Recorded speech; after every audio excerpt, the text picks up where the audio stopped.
Has your life ever felt like a movie where you're just a background character? One day blends into the next, and you're stuck on a loop you can't seem to break. It feels like you're in a rut, a deep one, and you've forgotten what the sun feels like on your face. You know you're meant for more. You can feel it deep down, but you just don't know where to start. What if I told you that getting your life back on track isn't about some massive, life-altering event? It's about 5 small, deliberate steps. These are the exact steps I used to pull myself out of the mud, and today, I'm sharing them with you. This isn't just about feeling good for a day. It's about fundamentally changing the direction of your life. So if you're ready to stop being an extra and start being the main character of your own story, stick with me. The first step, and arguably the most confronting one, is to conduct a ruthless life audit. I know audit sounds like a boring tax term, but I promise this is different. It's about taking a brutally honest look at every corner of your life. Get a notebook and divide a page into a few key areas: career, health, relationships, finances, and personal growth. Now, for each category, rate your current satisfaction on a scale of 1 to 10. And be honest. No one is looking over your shoulder. If your job is a 3, write down a 3. If your relationship with your best friend feels like a 9, great. But then, you have to ask the hard question. Why? Why is my job a 3? Is it the tasks, the boss, the pay, or the lack of meaning? Write it all down. This isn't about shaming yourself. It's about gathering data. You can't fix a problem you don't understand. When you see it all laid out in black and white, the fuzzy, overwhelming feeling of being stuck starts to get clear. You'll see patterns. Maybe your health is low because you're too tired from a job you hate. Maybe your finances are a mess because you're spending to fill an emotional void. This audit is your map. It shows you exactly where you are, so you can finally start plotting a course to where you want to be. Alright, now that you have your map, it's time for step 2.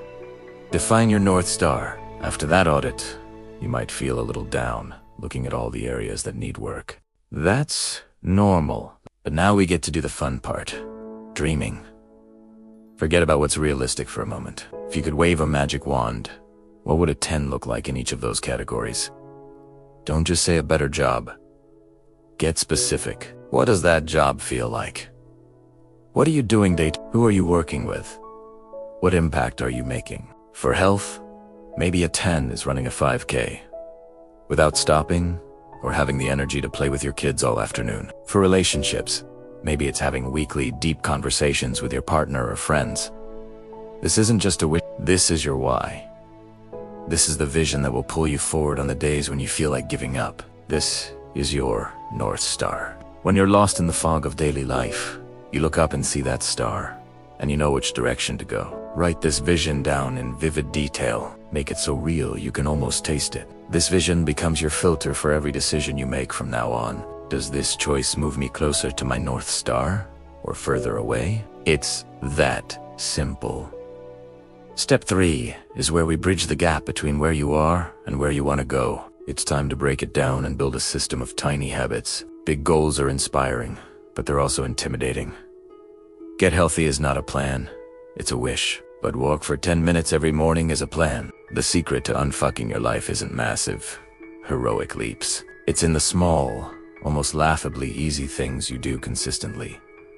Look at your audit and your North Star vision. For each category, what is the smallest possible action you can take to move the needle just 1% forward? If you want to improve your finances, maybe it's not about creating a complex budget spreadsheet right away. Maybe it's just about tracking one day's spending. That's it. Want to write a book? Don't think about the whole book. Just commit to writing 1 sentence a day. 1 sentence. The point is to make the barrier to entry so low that you can't say no. These are what we call atomic habits. They're so small, they seem insignificant. But when you stack them day after day, week after week, they compound into a massive transformation. Your system of tiny habits is what builds momentum. And momentum is the most powerful force for change you have. Now for step 4, and this is a big one. Curate your environment. You can have the best intentions and the most perfect plan, but if your environment is working against you, you're fighting an uphill battle in the mud. This applies to both your physical and social surroundings. Let's start with the physical. If you want to eat healthier, Don't rely on willpower to avoid the junk food in your pantry. Just get it out of the house. Make your healthy choice, the easy choice. If you want to read more, put a book on your pillow. Your environment should be designed to support your tiny habits, not sabotage them. But even more important is your social environment. You've heard the saying, you are the average of the 5 people you spend the most time with. Take a hard look at who you're giving your energy to. Are they lifting you up, inspiring you, and challenging you to be better? Or are they draining your energy, complaining, and keeping you stuck in old patterns? This can be the hardest part, because it might mean setting boundaries, or even distancing yourself from people you care about. It's not about cutting people off coldly, but about intentionally spending more time with those who align with your North Star, and less time with those who pull you away from it. Seek out mentors. Join communities. Find your tribe. Your environment is like the current in a river. You can either fight against it, or you can get in a boat and let it carry you toward your destination. Finally, we arrive at step 5. Embrace imperfect action and practice self-compassion. This whole process is not a straight line. You will have days where you nail all your tiny habits, and you will have days where you eat a whole pizza and don't leave the couch. And that is okay.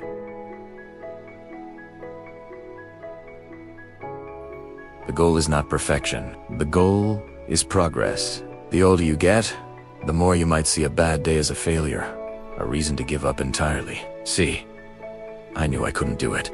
The new you sees it as data. Okay, I fell off track today. Why? What can I learn from this? How can I make it easier to get back on track tomorrow? The most important thing is to not miss twice. Had a bad day? Fine.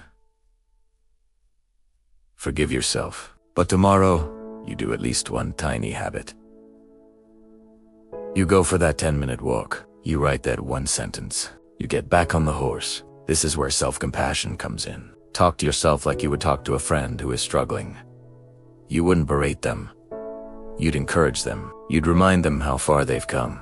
You are on a journey, and journeys have detours and bumps in the road. Being kind to yourself during those moments is what gives you the resilience to keep going. It asks the difference between a journey that ends in frustration and one that leads to a completely new destination. So, let's recap the 5 steps to taking back control of your life. First, the ruthless life audit to see where you truly are. Second, define your North Star, that vivid, compelling vision of where you want to go. Third, build a system of tiny, almost effortless habits that create unstoppable momentum. Fourth, curate your physical and social environment to support your goals, not sabotage them. And fifth, embrace imperfect action and practice radical self-compassion, because this is a marathon, not a sprint. Look, none of this is rocket science, but it's not easy either.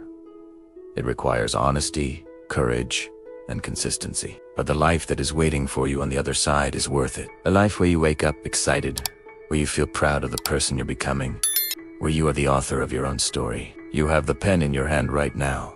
You just have to start writing. Thank you so much for spending this time with me today. If this video resonated with you, please give it a thumbs up and consider subscribing for more content on building a life you love. And I'd love to hear from you in the comments which of these 5 steps are you going to start with today. Let's support each other on this journey. Remember, you have more power than you think. Now, go si italiano.